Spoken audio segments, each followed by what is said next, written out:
Good morning, everyone. Welcome to my YouTube channel. মই প্ৰকাশ SKL. আপোনালোকৰ মাজলৈ আকৌ আহিছে এটা সৰু নতুন ভিডিঅ' লৈ পেলাই। আজি মোৰ ভিডিঅ'টো হ'ব এটা টপিকৰ ওপৰত।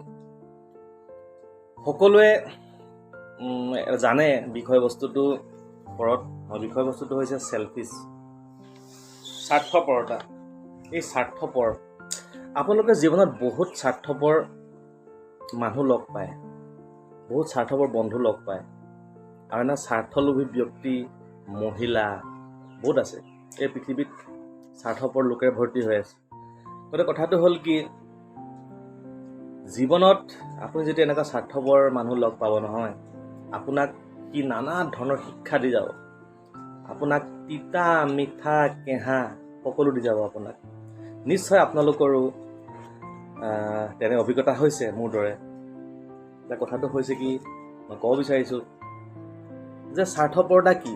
স্বাৰ্থপৰটো এনেকুৱা এটা বস্তু যি মানে নিজৰ কামটো হোৱাৰ পাছত সি আৰু তাত ৰৈ নাথাকে, গম পালেনে? সেইটোৱে হৈ গ'ল স্বাৰ্থপৰতা। আৰু সি এনেকুৱা এটা বস্তু, স্বাৰ্থপৰ বস্তুটো, সি নিজৰ কামটোৰ কাৰণে আপোনাৰ ভৰিত পৰি দিব, আপোনাক মিঠা মিঠা কথা ক'ব, আপোনাৰ লগত বন্ধুত্ব কৰিব, বা সেই কামটোলৈ তেওঁলোক ৰৈ থাকে। সেই যেতিয়া কামটো হোৱাৰ পাছত তেওঁলোকে আৰু আপোনাক ঘূৰি নাচায় বা আপোনাৰ কণ্ডিশ্যনলৈ তেওঁলোকে ঘূৰি নাচায়। এয়ে হ'ল স্বাৰ্থপৰতা। স্বাৰ্থপৰতা আৰু আছে, বহুত উদাহৰণ আছে, পৃথিৱীত বহুত উদাহৰণ আছে। আপোনালোকে নিশ্চয় তেনেকুৱা স্বাৰ্থপৰ বহুত মানুহ বা বন্ধু লগ পাইছে, যি নিজৰ স্বাৰ্থ পূৰণৰ পাছত আপোনালোকক গাঁৱলীয়া ভাষাত লাট মাৰি দিয়া বুলি কয় যে, তেনেকুৱা দিছে। তেনেকুৱা মোৰো হৈছে। স্বাৰ্থপৰৰ ইংৰাজী কি কয় গম পায়নে? চেলফিছ। চেল আৰু ফিছ। চেল মানে বিক্ৰী কৰা, ফিছ মানে মাছ। একচুৱেলি মই অলপ জমনি কৰিলোঁ, সেইটো নহয় আচলতে। স্বাৰ্থপৰতা, মানুহ স্বাৰ্থপৰ হ'ব লাগে। বহুতে কয় মানুহ স্বাৰ্থপৰ হ'ব লাগে, হয়। চবেই নিজৰ নিজৰ স্বাৰ্থৰ কাৰণে পৃথিৱীত জীয়াই আছে। সকলোৱে নিজৰ লাইফটো লৈ ব্যস্ত।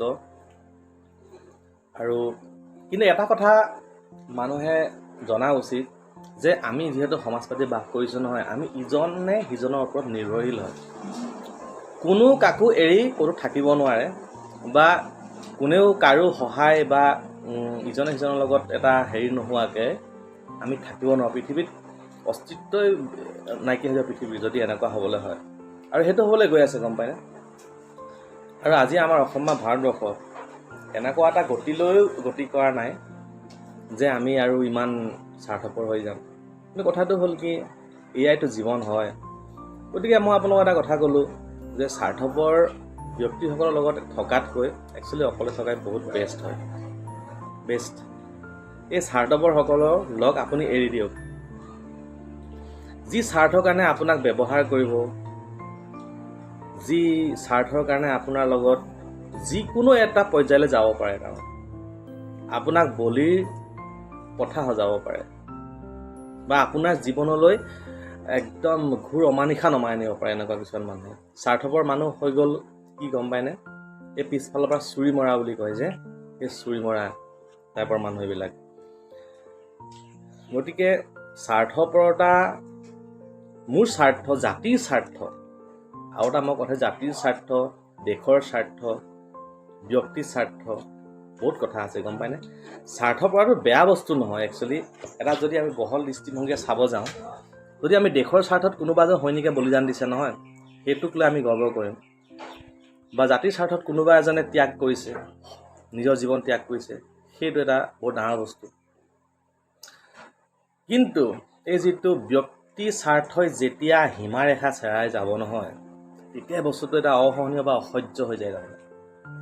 চ' কথাবিলাক আমি যদি দৰকে ভাবি চাওঁ, আমাৰ মনত বহুত কিবা কিবি মনলৈ ভাৱ আহে এই স্বাৰ্থপৰ শব্দটোক লৈ পেলাই। জীৱনত ময়ো এনেকুৱা বহুত স্বাৰ্থপৰ মানুহ লগ পালোঁ।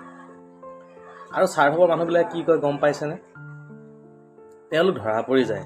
স্বাৰ্থপৰ মানুহবিলাক তেওঁলোক ধৰা পৰি যায়, তাৰমানে মোক ইউজ কৰিলে, ময়ো গম পালোঁ যে মোক ইউজ কৰিছে। তেওঁলোকে ভাবে কি গম নাপায় নেকি? কিন্তু মানুহ হয়, মানুহে চব কথা গম পায় ন। তো সেই গম পোৱাৰ পাছত অন্তত আচলতে বেয়া লাগে মানে কি হ'ল মোক তেওঁলোকে ব্যৱহাৰেই কৰিলে বা ময়ো গম পাওঁ যে মোক ব্যৱহাৰ কৰি থকা হৈছে বা আপোনালোকেও নিশ্চয় তেনেকুৱা পৰিস্থিতিৰ সন্মুখীন হৈছে কিন্তু কথাটো হ'ল কি মই আপোনাক এটা হেৰি দিব বিচাৰিছোঁ মোৰ ফালৰ ক'ব বিচাৰিছোঁ যে এই স্বাৰ্থপৰ মানুহখিনিৰ লগত থকাতকৈ নহয় আপুনি অকলে থকাই বেষ্ট আপুনি অকলে জীৱন আপুনি অতিবাহিত কৰক আপুনি এই স্বাৰ্থপৰ মানুহখিনিৰ পৰা আপুনি আঁতৰি আহক নহ'লে আপোনাৰ জীৱনত কেতিয়া কি কৰিব কেনেকুৱা ধৰণৰ পৰিস্থিতিৰ সন্মুখীন আপুনি হ'ব নহয় আপুনি ভাবিব নোৱাৰে চ' মই এইখিনিতে ভিডিঅ'টো মই শেষ কৰি দিম আৰু মই আজি ক'ব লগাখিনি মই ইমানেই ক'লোঁ আৰু সকলোলৈকে মই ধন্যবাদ জনালোঁ ত' আজিলৈ আহিছোঁ বাই বাই